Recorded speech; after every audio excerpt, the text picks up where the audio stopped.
Kitchen. ഞാനിന്ന് നമുക്ക് എല്ലാവർക്കും ഇഷ്ടമുള്ള ഒരു തനി നാടനായിട്ടുള്ള ഒരു സ്നാക്കായിട്ടാണ് വന്നിട്ടുള്ളത്. ഇത് പൊട്ടറ്റോയുടെ ബോണ്ട. ഞങ്ങൾ വീട്ടിൽ പൊട്ടറ്റോയുടെ ബോളി എന്നാണ് പറയണത്. പൊട്ടറ്റോ നിറച്ചിട്ട് നമ്മൾ മൈദയും കടലപ്പൊടിയൊക്കെ മുക്കി പൊരിക്കണ സ്നാക്കായിട്ടാണ് വന്നിട്ടുള്ളത്. അപ്പോൾ ഇതിന് വേണ്ടിയിട്ട് എന്തൊക്കെ വേണമെന്ന് നോക്കാം. പൊട്ടറ്റോ ഇതിപ്പോൾ ഒരു 1/2 കിലോയിൽ കുറച്ചുകൂടി കൂടുതലുണ്ടാവും പൊട്ടറ്റോ.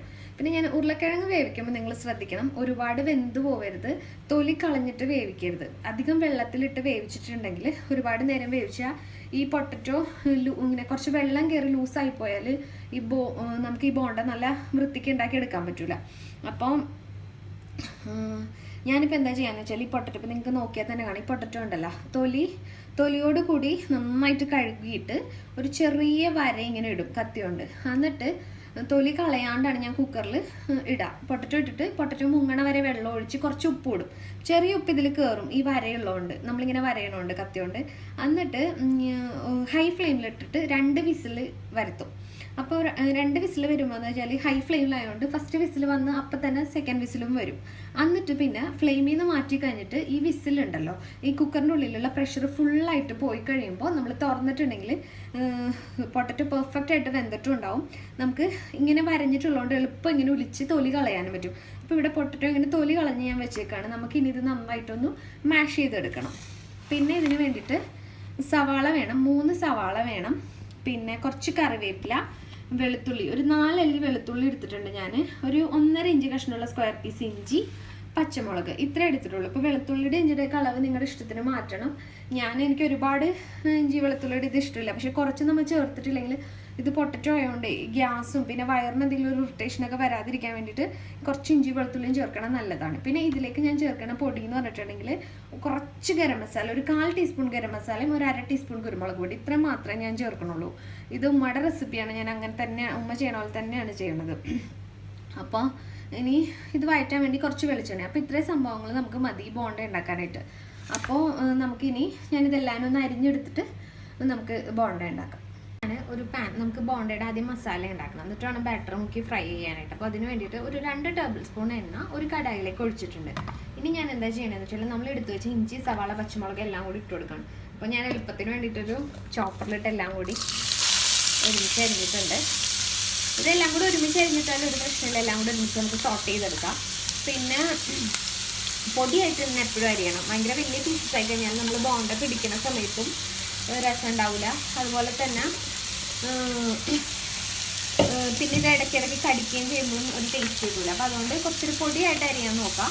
അപ്പോൾ എല്ലാം പൊടിയായിട്ട് അരിയാം. അപ്പോൾ അത് ഇങ്ങനെ നിങ്ങളുടെ കയ്യിൽ ചോപ്പർ ഉണ്ടെങ്കിൽ എല്ലാം കൂടെ ഒരുമിച്ചിട്ടിട്ട് അതിലൊന്ന് കറക്കിയാൽ മതി, പെട്ടെന്ന് നമ്മുടെ പണി കഴിഞ്ഞിട്ടും. അപ്പോൾ പിന്നെ നമ്മൾ ഈ സവാള ഒന്ന് നന്നായിട്ട് വഴറ്റിയെടുക്കണം. അപ്പോൾ ഇതിലിപ്പോൾ എന്തൊക്കെയുണ്ടെന്ന് വെച്ചാൽ സവാള, പച്ചമുളക്, ഇഞ്ചി, വെളുത്തുള്ളി,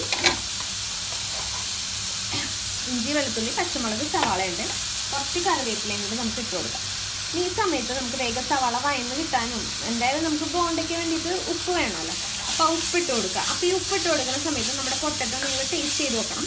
നമ്മൾ പൊട്ടറ്റോ വേവിക്കുന്ന സമയത്ത് കുറച്ച് ഉപ്പ് ഇട്ടിട്ടുണ്ട്. ഉപ്പ് കൂടിപ്പോയാൽ കഴിക്കാൻ പറ്റില്ല. അപ്പോൾ ആ പൊട്ടറ്റോയുടെ ഉപ്പ് കൂടി കണക്കാക്കിയിട്ട് വേണം ഇതിലേക്ക് ഉപ്പിട്ട് കൊടുക്കണം. അപ്പോൾ ഞാൻ ടേസ്റ്റ് ചെയ്ത് നോക്കിയിട്ടുണ്ട്, ഒട്ടും ഉപ്പില്ലെങ്കിൽ ഒരു ചെറിയ ഉപ്പുണ്ട്. അപ്പോൾ ഞാനിതിലേക്ക് കുറച്ച് ഉപ്പിട്ട് കൊടുക്കുന്നുണ്ട്. നമുക്ക് ഉപ്പിട്ടിട്ടൊന്ന് നന്നായിട്ട് വഴറ്റിയെടുക്കാം. അപ്പോൾ ഇത് ഭയങ്കര ബ്രൗൺ കളറൊന്നും ആവേണ്ട, എന്നാലും സവാളയുടെ എല്ലാത്തിനും പച്ചമുളകൊക്കെ ഒന്ന് മാറി നന്നായിട്ട് ഇതായി വരണ സമയത്ത് നമുക്കിനി മഞ്ഞൾപ്പൊടിയും കുറച്ച് കുരുമുളക് പൊടിയും കുറച്ച് ഗരം മസാല ഇട്ട് കൊടുക്കാം. അപ്പോൾ ഞാൻ അതുവരെ ഇതൊന്ന് നന്നായിട്ട് വഴറ്റിയെടുക്കാം. നമ്മുടെ സവാള അത്യാവശ്യം വഴന്നു വന്നിട്ടുണ്ട്. ഈ സമയത്ത് നമുക്ക് മഞ്ഞൾപ്പൊടി ഇട്ട് കൊടുക്കാം. ഇപ്പോൾ ഇതിലേക്ക് ഒരു മഞ്ഞ കളറിലാണ് ഈ ബോണ്ട മസാല ഇരിക്കണം. അതുകൊണ്ട് ഞാനൊരു 3/4 ടീസ്പൂൺ മഞ്ഞൾപ്പൊടി ഇട്ട് കൊടുക്കുന്നുണ്ട്. ഫ്ലെയിം ഒന്ന് കുറച്ച് വെച്ചിട്ട് ഇട്ടാൽ മതി, അല്ലെങ്കിൽ കരിഞ്ഞു പോകണ്ട. അപ്പോൾ ഒരു 3/4 ടീസ്പൂൺ ആണ്, ചെറിയ സ്പൂണിൽ 3/4 സ്പൂൺ മഞ്ഞൾപ്പൊടി ഇട്ട് കൊടുക്കുന്നുണ്ട്. നന്നായിട്ടൊന്ന് വഴറ്റി കൊടുക്കാം. ഇതെന്ന് പറഞ്ഞാൽ സവാള ട്രാൻസ്പാരൻ്റ് ആയി അത് കഴിഞ്ഞ് ലൈറ്റ് ഒരു ബ്രൗൺ കളറായ സമയത്താണ് ഇത് ഇട്ട് കൊടുക്കണം. അല്ലാണ്ട് ഭയങ്കരമായിട്ട് ബ്രൗൺ ആവണ്ട, എന്നൊരു ലൈറ്റ് ബ്രൗൺ ആവുകയും വേണം. പിന്നെ ഒരു 1/4 ടീസ്പൂൺ ഗരം മസാല, ഇത് ഓപ്ഷണലാണ്, നിങ്ങൾക്ക് വേണമെങ്കിൽ ഇട്ടാൽ മതി. പക്ഷെ ഇങ്ങനെ ഗരം മസാല ആഡ് ചെയ്യുമ്പോൾ ഒരു പ്രത്യേക ഫ്ലേവർ കിട്ടും. ഒരുപാട് വേണ്ട, കുത്ത് വരാതിരിക്കാൻ ഒരു 1/4 ടീസ്പൂൺ മതി. എന്നൊരു ചെറിയ ഫ്ലേവർ അവിടെ ഇവിടെയൊക്കെ ഉണ്ടാവുകയും ചെയ്യും. ഇനി പൊടി മൂക്കണോടെ എനിക്ക് ചുമ വരുന്നുണ്ട്. ഒരു 1/2 ടീസ്പൂൺ കുരുമുളക് പൊടി. അപ്പം നമ്മൾ ഇത്രയും പൊട്ടറ്റോയ്ക്ക് വേണ്ടിയിട്ട് 7 പച്ചമുളകും ഒരു 1/2 ടീസ്പൂൺ കുരുമുളക് പൊടിയാണ് എരിവിന് വേണ്ടിയിട്ട് എടുത്തേക്കണം. ഇത് ഒരുപാട് എരിവൊന്നും ഉണ്ടാവില്ല, ആവശ്യത്തിനുള്ള എരിവേ ഉണ്ടാവുള്ളൂ കേട്ടോ. എന്നിട്ട് ഇതിൻ്റെ പച്ചമണമൊക്കെ ഒന്ന് മാറിക്കഴിയുന്ന സമയത്ത് നമുക്ക് ഇതിലേക്ക് പൊട്ടറ്റോ ചേർത്ത് കൊടുക്കാം. ഇതിൻ്റെ പച്ചമണമൊക്കെ മാറിയിട്ടുണ്ട്. നമ്മൾ പൊടികളൊക്കെ ചേർത്ത് സവാള അത്യാവശ്യം വഴന്നു വന്നിട്ടുണ്ട്.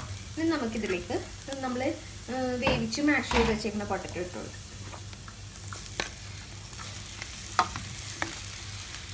എന്നിട്ട് ഈ മസാല ഇത് നന്നായിട്ട് മിക്സ് ചെയ്തെടുക്കണം. ഇപ്പം ഞാൻ ഈ പൊട്ടറ്റോ മാഷ് ചെയ്യുമ്പോൾ ഒട്ടും ഈ പൊട്ടറ്റോയിൽ വെള്ളം ഇല്ല കേട്ടോ. നിങ്ങൾ എപ്പോഴും ശ്രദ്ധിക്കേണ്ടത് പൊട്ടറ്റോയിൽ വെള്ളം വരാതെ നോക്കാനാണ്. ഒരിക്കലും തൊലി കളഞ്ഞ് പൊട്ടറ്റോ വേവിക്കരുത്. അത് മാത്രമല്ല ഒരിക്കലും പീസസ് ഒക്കെ ആക്കിയിട്ടിട്ട് പൊട്ടറ്റോ വേവിക്കരുത്. മുമ്പ് എനിക്ക് അങ്ങനെ ഒരുപാട് പ്രാവശ്യം അബദ്ധം പറ്റിയിട്ടുണ്ട്. എന്നിട്ട് ഇങ്ങനെ മസാല ഉണ്ടാക്കാൻ പറ്റാത്തതുകൊണ്ട് കറി ആക്കേണ്ടിയൊക്കെ വന്നിട്ടുണ്ട്. അപ്പം അതുകൊണ്ടാണ് ഞാനിങ്ങനെ പറയണത്. അപ്പോൾ ബിഗിനേഴ്സിന് ഇത് അറിയാൻ പറ്റില്ല. അപ്പോൾ നമ്മൾ ഈ കട്ട്ലറ്റ് എന്തിനുണ്ടാക്കുമ്പോഴും പൊട്ടറ്റോ ഇങ്ങനെ വേവിച്ചെടുക്കുകയാണെങ്കിൽ സേഫ് ആയിരിക്കും. അല്ലെങ്കിൽ എന്താ വെച്ചാൽ ഈ കട്ട്ലറ്റ് എണ്ണയിലിടുമ്പോൾ പൊട്ടിപ്പോണെന്നൊക്കെ എല്ലാവരും പറയണത് അതിൽ ഈ വെള്ളത്തിൻ്റെ അംശം കൂടുതലുള്ളതുകൊണ്ടാണ്. ഈ വെള്ളത്തിൻ്റെ അംശം കൂടുതൽ വരാൻ കാരണം പൊട്ടറ്റോയിൽ ഈർപ്പുള്ളതുകൊണ്ടാണ്. അപ്പോൾ പൊട്ടറ്റോ എപ്പോഴും നമ്മൾ കുക്ക് ചെയ്യുമ്പോൾ ഈർപ്പില്ലാണ്ട് കുറച്ച് ഡ്രൈ ആയിട്ട് എടുക്കുകയാണെങ്കിൽ ഒരു കുഴപ്പമുണ്ടാവില്ല. അപ്പോൾ നിങ്ങൾക്ക് മസാല നോക്കിയാൽ കാണാൻ പറ്റും. ഇത് ഒട്ടും ഈർപ്പുള്ള രീതിയിലല്ല ഞാൻ എടുത്തിരിക്കുന്നത്. നല്ല ഡ്രൈ ആണ്. നമ്മൾ കപ്പയൊക്കെ എടുത്താൽ എങ്ങനെ ഉണ്ടാവും അതുപോലെ തന്നെ നല്ല ഡ്രൈ ആയിട്ടായിരിക്കണം. അപ്പോൾ നന്നായിട്ട് മിക്സ് ചെയ്ത് കൊടുക്കുക. കുറച്ച് മല്ലിയില ഈ സമയത്ത് ഇട്ട് കൊടുക്കാം. അപ്പോൾ ഇത് ഓപ്ഷനിലാണ്, നിങ്ങൾക്ക് വേണമെങ്കിൽ മതി. മല്ലിയില ചേർത്താൽ ഒരു പ്രത്യേക ഫ്ലേവർ കിട്ടും, അതുകൊണ്ടാണ്. എന്നിട്ട് നന്നായിട്ട് മിക്സ് ചെയ്ത് കൊടുക്കുക.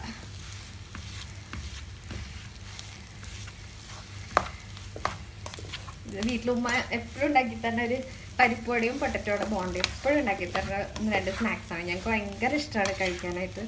അപ്പോൾ ഞാൻ ഇന്ന് റെസിപ്പി ചെയ്യാൻ വേണ്ടിയിട്ട് കറക്റ്റ് എങ്ങനെയാണ് ഉമ്മ ചെയ്യണത് അതേപോലെ ചെയ്യാൻ വേണ്ടി വിളിച്ച് ചോദിച്ചതാണ് എങ്ങനെയാണ് റെസിപ്പി. അപ്പോൾ നമ്മുടെ മസാല റെഡി ആയിട്ടുണ്ട്. നമുക്കിനി ഇതൊന്ന് ചൂടാറണം ബോൾസ് ആക്കാനായിട്ട്. ആ സമയം കൊണ്ട് നമുക്ക് ബാറ്റർ ഉണ്ടാക്കിയെടുക്കുകയും ചെയ്യാം. ഇപ്പോൾ നമുക്കിനി ബോളിയുടെ മസാല ചൂടാറാൻ വെച്ചിട്ടുണ്ടല്ലോ. അപ്പോൾ ആ സമയത്ത് നമുക്കിതിൻ്റെ ബാറ്റർ ഉണ്ടാക്കിയെടുക്കാം. ഞാനിപ്പോൾ ഇവിടെ എടുത്തേക്കുന്നത് മൈദപ്പൊടിയാണ്. മൈദപ്പൊടിയിലാണ് ഞാൻ ഈ ബാറ്റർ ഉണ്ടാക്കണം. അപ്പോൾ ഉമ്മ മൈദപ്പൊടിയിൽ ഉണ്ടാക്കുന്നതുകൊണ്ടാണ് ഞാൻ മൈദപ്പൊടിയിൽ ചെയ്യണത്. നിങ്ങൾക്ക് വേണമെങ്കിൽ മൈദപ്പൊടിയും കുറച്ച് ഉപ്പിട്ട് കൊടുക്കാം. അല്ലെങ്കിൽ ബാറ്ററിലേക്ക് ആവശ്യമുള്ള ഉപ്പിട്ട് കൊടുക്കാം. കുറച്ച് മഞ്ഞൾപ്പൊടി, ഞാൻ ഇത്രയും മാത്രം ചേർത്താണ് ഈ ബാറ്റർ ഉണ്ടാക്കണം. കായം, മുളക് പൊടി അങ്ങനെ ഒരു സംഭവങ്ങളും ചേർക്കണില്ല. ഗരം മസാല അങ്ങനെ ഒന്നും ചേർക്കണില്ല. നിങ്ങൾക്ക് വേണമെന്നുണ്ടെങ്കിൽ മൈദപ്പൊടി വേണമെന്നുണ്ടെങ്കിൽ കടലപ്പൊടിയിൽ മാത്രം ചെയ്യാം. അല്ലെങ്കിൽ മൈദപ്പൊടിയും കടലപ്പൊടി ഈക്വൽ എമൗണ്ട് എടുത്തിട്ട് വേണമെങ്കിൽ ചെയ്യാം. കുറച്ച് പെപ്പർ പൗഡറൊക്കെ ഇട്ടിട്ട്. അപ്പോൾ അത് നിങ്ങളുടെ ഇഷ്ടം പോലെ ചെറിയ മാറ്റങ്ങൾ വേണമെങ്കിൽ വരുത്താം. കുറച്ച് ആവശ്യത്തിനുള്ള വെള്ളം, നമ്മൾ ഈ പഴമൊക്കെ പൊരിക്കൂലേ അതിൻ്റെ എഗ് ബജിയൊക്കെ ഉണ്ടാക്കില്ലേ അതിൻ്റെ ആ ഒരു കൺസിസ്റ്റൻസിയിൽ നമ്മൾ വെള്ളം ഒഴിച്ച് കുറച്ച് ഒഴിച്ചു കൊടുത്ത് മിക്സ് ചെയ്ത് നമ്മൾ ബാറ്റർ ഉണ്ടാക്കിയാൽ മതി. ആ ഒരു ഫ്ലോയിങ് കൺസിസ്റ്റൻസിയിൽ എടുക്കുക. ഒരുപാട് ലൂസും അല്ല ഒരുപാട് കട്ടിയും അല്ലാത്ത രീതിയിൽ എടുക്കാം. പിന്നെ നിങ്ങൾ വേണമെന്നുണ്ടെങ്കിൽ നമുക്ക് ഈ ബോണ്ട ഞാൻ എഗ് ബജിയുടെ റെസിപ്പി ഷെയർ ചെയ്തപ്പോൾ ഉണ്ടായിരുന്ന ഒരു ബാറ്റർ ഇല്ലേ അതിൽ വേണമെങ്കിലും നിങ്ങൾക്ക് ഫ്രൈ ചെയ്യാം. അപ്പം ബാറ്റർ നിങ്ങളുടെ ഇഷ്ടത്തിന് ചെയ്യാം. എനിക്ക് മൈദപ്പൊടിയിൽ ഇങ്ങനെ ഉപ്പും മഞ്ഞളും മാത്രം ഇട്ട് പൊരിക്കുന്നതാണ് ഇഷ്ടം. നമുക്ക് കഴിച്ച് ശീലിച്ച ഒരു സ്വാദം ഉണ്ടാവുമല്ലോ. അപ്പോൾ അതുകൊണ്ടാണ് ഞാനിങ്ങനെ ചെയ്യണത്. അപ്പോൾ ഞാൻ ഈ ബാറ്റർ ഒന്ന് നന്നായിട്ട് മിക്സ് ചെയ്തെടുക്കട്ടെ, എന്നിട്ട് നമുക്ക് പൊരിച്ചെടുക്കാം. അപ്പോൾ ഞാൻ ബാറ്റർ ജസ്റ്റ് മിക്സ് ചെയ്തെടുത്തിട്ടുണ്ട്. നമ്മൾ കുറേശ്ശെ വെള്ളം ഒഴിച്ചെടുത്ത് മിക്സ് ചെയ്താൽ മതി. ഈ ഒരു കൺസിസ്റ്റൻസിയിലാണ് നമ്മൾ ബാറ്റർ എടുക്കേണ്ടത്.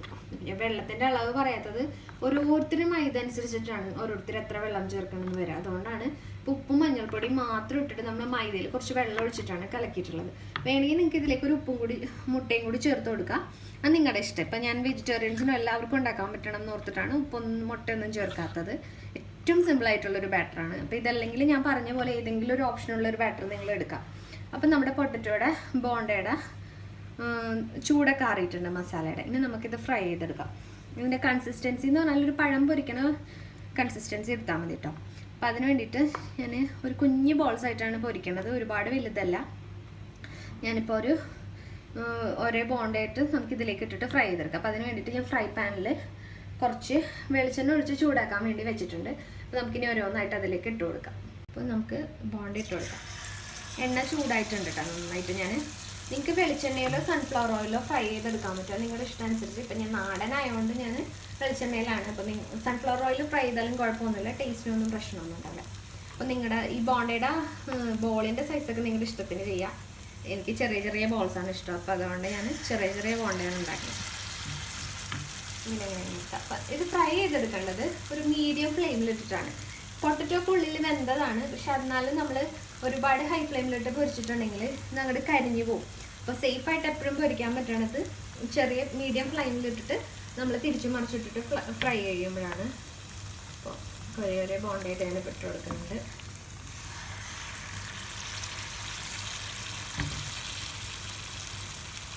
ഇതിൻ്റെ ഈ ബോൾ ഉണ്ടല്ലോ ഇങ്ങനെ തന്നെ ഇങ്ങനെ നമുക്ക് ഉരുട്ടാൻ തന്നെ പറ്റണ എന്താണെന്നറിയോ, ഇതിൽ വെള്ളം കുറവായതുകൊണ്ടാണ്.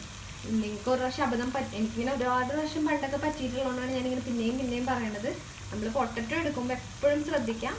ഏറ്റവും സിമ്പിളായിട്ടുള്ളൊരു പലഹാരമാണ്, പക്ഷേ ഈ പൊട്ടറ്റോയിൽ വെള്ളം കൂടിക്കഴിഞ്ഞാൽ ഒന്നും ചെയ്യാൻ പറ്റില്ല. അത് കട്ട്ലറ്റിന് ആണെങ്കിലും അതെ. അപ്പോൾ എപ്പോഴും നിങ്ങൾ പൊട്ടറ്റോ കട്ട്ലറ്റിന് എന്തിനു വേണ്ടി വേവിക്കുമ്പോഴും ഇതുപോലെ വേവിച്ചെടുത്താൽ സേഫാണ്. അപ്പോൾ നമുക്കിനി ഓരോന്നായിട്ട് ഞാൻ ഫ്രൈ ചെയ്തെടുക്കാം. ഞാൻ എൻ്റെ ഫസ്റ്റ് ലോട്ട് ബോണ്ട ഫ്രൈ ചെയ്ത് പോരിയിട്ടുണ്ട്. നിങ്ങളിത് ഫ്രൈ ചെയ്യുന്ന സമയത്ത് ഒരു കാര്യം മാത്രം ശ്രദ്ധിക്കാം, ഒരു സൈഡിൽ ഇട്ടിട്ട് നമ്മൾ അപ്പം തന്നെ മറിക്കരുത്. ആ മാവിൻ്റെ കോട്ടിങ് ഒന്ന് വെന്ത് കഴിഞ്ഞതിന് ശേഷം മാത്രം മറിക്കുക. അല്ലെങ്കിൽ എന്താ വെച്ചാൽ ചെറിയ ഹോൾസ് വന്നിട്ട് ഈ നമ്മുടെ ബോണ്ടയുടെ ഉള്ളിലേക്കൊക്കെ എണ്ണ കയറും. അപ്പോൾ അത് വരാതിരിക്കാനാണ് ഞാനിങ്ങനെ പറയണത്. നിങ്ങളെല്ലാവരും ഈ സിമ്പിൾ റെസിപ്പി ട്രൈ ചെയ്ത് നോക്കണം. നമ്മുടെ നാട്ടിലെ ടേസ്റ്റും ഓർമ്മകളൊക്കെ ഉള്ളൊരു റെസിപ്പിയാണ്. അപ്പോൾ ഞാൻ വീണ്ടും നല്ലൊരു റെസിപ്പിയായിട്ട് വരാം. നിങ്ങളെല്ലാവരും എൻ്റെ ചാനൽ ഷെയർ ചെയ്യാനും സബ്സ്ക്രൈബ് ചെയ്യാനും ട്രൈ ചെയ്ത് നോക്കിയിട്ട് കമൻറ്റ്സ് പറയാനൊന്നും മറക്കരുത്. നല്ലൊരു റെസിപ്പിയായിട്ട് നമുക്ക് വീണ്ടും കാണാം. Thank you.